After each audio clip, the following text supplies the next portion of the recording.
Selamat pagi anak-anakku sekalian. Jumpa lagi dengan saya Tunut Suswanto pada pembahasan bioteknologi, materi SMP kelas 9 semester 2. Bagi kalian yang belum pernah subscribe, ada baiknya kalian subscribe channel ini terlebih dahulu, bunyikan loncengnya, dan tekan tombol like.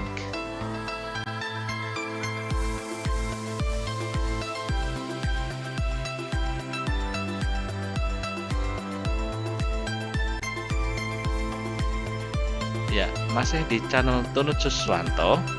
Cakupan materi pada pembelajaran kali ini adalah bioteknologi dan manfaatnya bagi kehidupan, yang meliputi pengertian bioteknologi, bioteknologi konvensional, bioteknologi modern. Kemudian, dampak penerapan dan pengembangan bioteknologi yang meliputi lingkungan, kesehatan, sosial, ekonomi.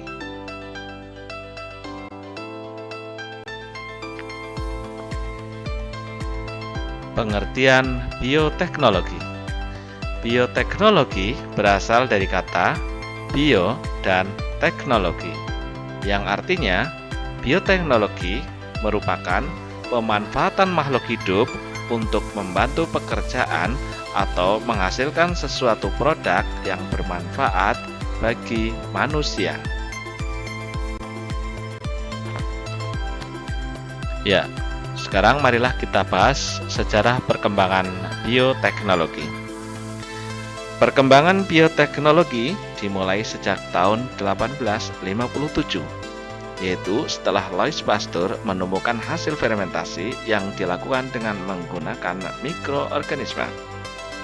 Pada tahun 1920, proses fermentasi dengan melibatkan mikroorganisme mulai digunakan untuk membuat larutan kimia yang lebih kompleks, yaitu seperti pembuatan alkohol. Perkembangan bioteknologi selanjutnya adalah bioteknologi modern, yaitu bioteknologi yang menerapkan prinsip genetika, biokimia, dan biomolekuler.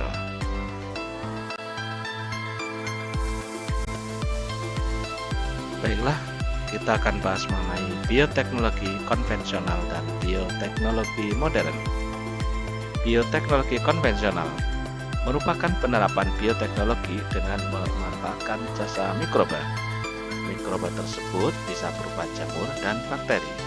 Prinsipnya melalui proses fermentasi, yaitu fermentasi oleh bakteri atau jamur yang akan menghasilkan enzim tertentu. Contohnya adalah pada proses pembuatan keju, yogurt, kecap, tape, roti, dan tempe.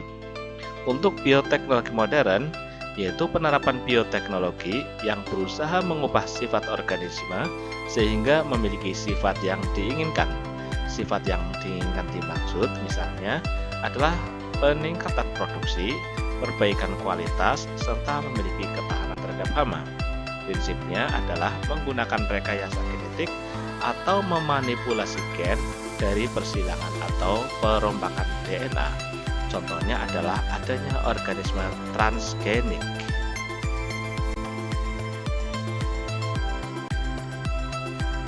Ya, anak-anak sekalian, marilah kita mengenal lebih dekat mengenai bioteknologi konvensional. Di sini kita lihat ada keju, ada yogurt, ada kecap. Ya, kita mulai dari keju. Mikroba yang digunakan untuk membuat keju adalah bakteri Lactobacillus dan Streptococcus. Fungsi daripada mikroba ini adalah memfermentasikan laktosa, dalam hal ini susu, menjadi asam laktat. Kemudian untuk yogurt, mikroba yang digunakan adalah Lactobacillus bulgaricus dan Streptococcus thermophilus. Fungsinya adalah menguraikan laktosa menjadi asam laktat serta menghasilkan aroma dan rasa yang khas. Kemudian untuk kecap adalah jamur yang digunakan Aspergillus oryzae, Aspergillus wendtii, dan Aspergillus soyage. Fungsinya adalah jamur ini memfermentasikan kedelai. Lihat gambar tersebut.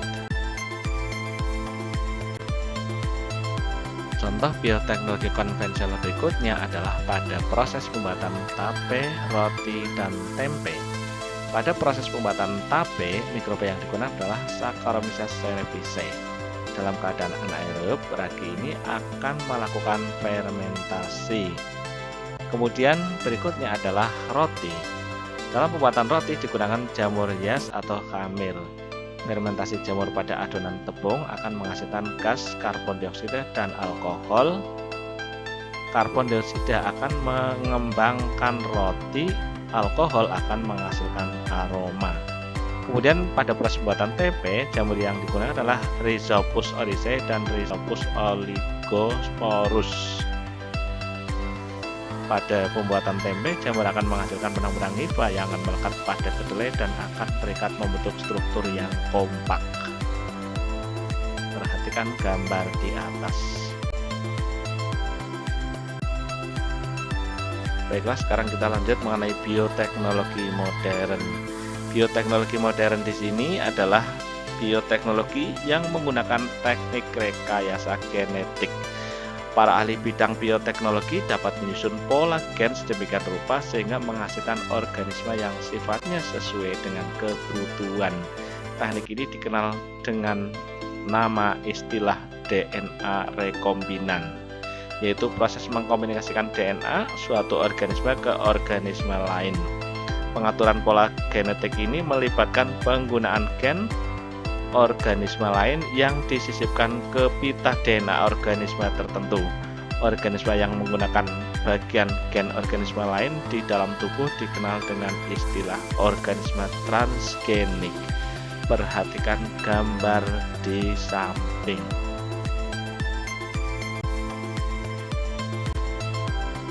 Masih di channel Tunut Suswanto. Kita lanjut lagi mengenai bioteknologi modern. Bioteknologi modern yang akan kita bahas di sini adalah bioteknologi modern dalam bidang pangan. Seiring dengan penambahan jumlah penduduk yang semakin meningkat, membuat kebutuhan pangan semakin bertambah. Bioteknologi modern berupaya meningkatkan produksi tanaman budidaya dengan menerapkan teknik rekayasa genetik.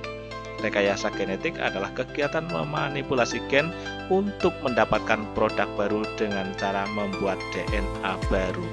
Manipulasi materi genetik dilakukan dengan cara menambah atau menghilangkan gen tertentu. Salah satu produk hasil rekayasa genetik adalah dengan membuat organisme transgenik. Perhatikan gambar di samping. Anak-anakku sekalian, coba perhatikan tanaman transgenik berikut ini. Tahapan untuk membuat tanaman transgenik adalah 1. Menyiapkan fragmen DNA yang akan disisipkan pada DNA tanaman tertentu. 2. Menyiapkan vektor atau perantara baik plasmid ataupun menggunakan virus. 3. Potongan DNA yang akan disisipkan tersebut digabung atau direkombinasi dengan vektor. Kemudian yang keempat, DNA gabungan akan disisipkan pada sel-sel tanaman. Yang kelima, tanaman akan tumbuh menjadi tanaman dengan sifat-sifat yang baru sesuai dengan DNA yang disisipkan. Perhatikan gambar di samping.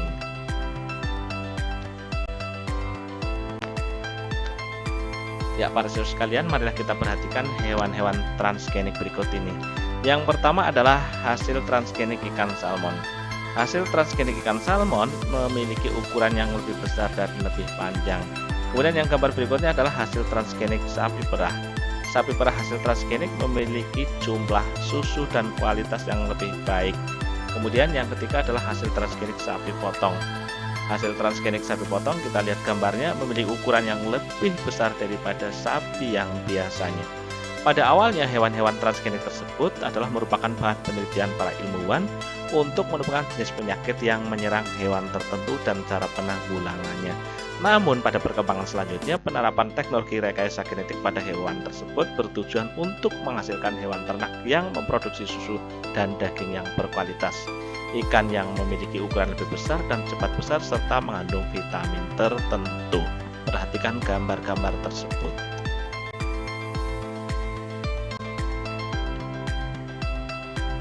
Masih di channel Tunut Suswanto. Sekarang marilah kita perhatikan dampak negatif penerapan dan pengembangan bioteknologi. Penerapan dan pengembangan bioteknologi memiliki dampak negatif dalam bidang kesehatan, bidang lingkungan, dan bidang sosial ekonomi. Dalam bidang kesehatan terlihat adanya produk makanan dan minuman beralkohol yang dapat menimbulkan dampak buruk bagi kesehatan bila dikonsumsi. Kemudian pada bidang lingkungan, kita lihat adanya bioteknologi hasil rekayasa genetik yang dapat menyingkirkan plasma nutfah, yaitu jenis makhluk hidup yang masih memiliki sifat-sifat asli. Kemudian pada bidang sosial ekonomi, kita lihat adanya kesenjangan ekonomi antara petani modern dan petani tradisional.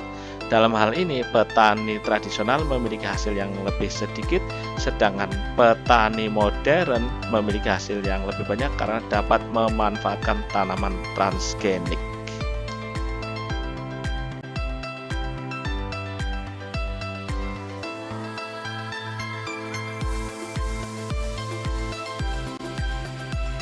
Demikian pembahasan kita kali ini mengenai bioteknologi.